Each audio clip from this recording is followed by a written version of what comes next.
This is Silvia Pavoni, Management Editor at the Bank. And I'm here with Oscar Roberto Monterroso Sazo, who is the Chief Economist of the Central Bank of Guatemala.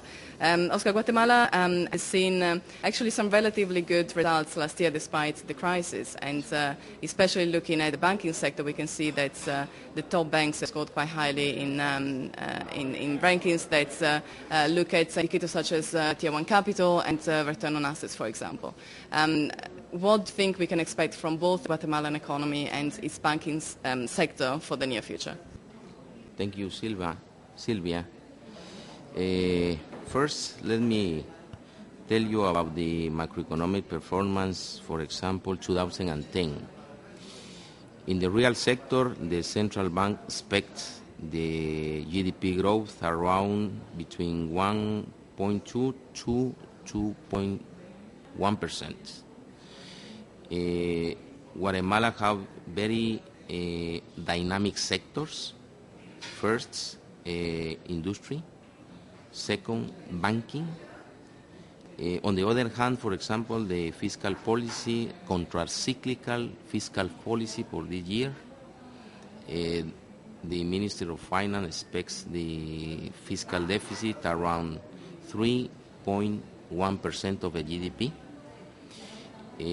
On the banking sides, I told you that Guatemala have 19 commercial banks. We expect growth in this year, especially with the credit to private sector. The superintendent of banks expects credit to private sector growth around 6% in order to support economic activity for this year. Of course, we're here at the annual meeting of the Inter-American Development Bank, and the bank has had a big role in supporting the developments of countries in Latin America and Central America as well. Do you think that certain perhaps countries should be more involved in the decision-making process of where the funding of the IDB should go to, or what do you think is going to be the role of the IDB in the future, in the growth of certain perhaps smaller emerging countries in the region? Good question. According to the Ministry of Finance, the IDB will support a few projects for this year in order to reduce poverty in the medium term.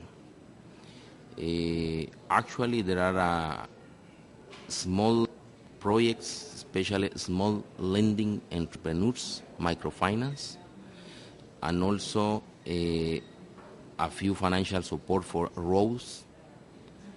Basically, we believe the financial support of the IDB to Guatemalan is important in order to support financial activity and also the real sector.